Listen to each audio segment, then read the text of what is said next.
Assalamualaikum warahmatullahi wabarakatuh. Kami dari kelompok 3 akan mempresentasikan sebuah materi yang berjudul konsep dan fungsi pemasaran dalam bisnis. Pemasaran dalam bisnis. Pemasaran adalah suatu proses di mana individu dan kelompok memperoleh apa yang mereka butuhkan dan inginkan melalui penciptaan dan pertukaran barang dan nilai dengan yang lainnya. Kebutuhan, keinginan, permintaan dalam konsep inti pemasaran adalah kebutuhan, keinginan, dan permintaan, produk, nilai biaya dan kepuasan, pertukaran transaksi dan hubungan pasar, pemasar, dan pemasaran. Mengukur dan meramal permintaan pasar. Mengukur permintaan saat ini. Yang pertama, mengukur potensi pasar total. Yang kedua, mengukur potensi wilayah pasar. Meramal permintaan mendatang. Yang pertama, melakukan survei minat pembeli. Yang kedua, meminta pendapat wiraniaga. Yang ketiga, meminta pendapat ahli.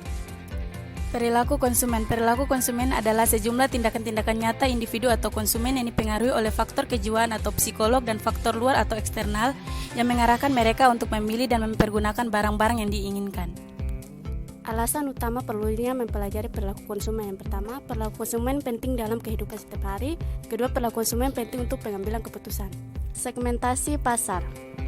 Segmentasi pasar adalah pembagian sebuah pasar menjadi suatu kelompok pembeli yang berbeda. Tujuannya untuk membentuk kelompok pasar yang homogen.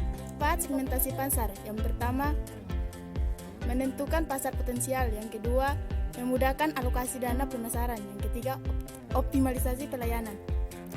Kriteria segmentasi yang efektif. Yang pertama, dapat diidentifikasi dan diukur. Yang kedua, dapat dicapai. Yang ketiga, ukuran besar. Yang keempat, tanggap. Prosedur segmentasi pasar.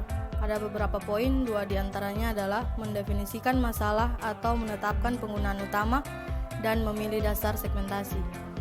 Cara menyusun segmentasi pasar. 1. Segmentasi geografis. 2. Segmentasi demografi. 3. Segmentasi psikografi. 4. Segmentasi kohar. 5. Segmentasi teknografi. Konsep bauran pemasaran dilakukan oleh para bisnis kecil. Yang pertama yaitu produk-produk bisnis kecil, yang kedua penetapan harga untuk bisnis kecil, yang ketiga distribusi untuk bisnis kecil, dan keempat promosi untuk bisnis kecil. Sekian dari kami. Wassalamualaikum warahmatullahi wabarakatuh. Created using Powtoon.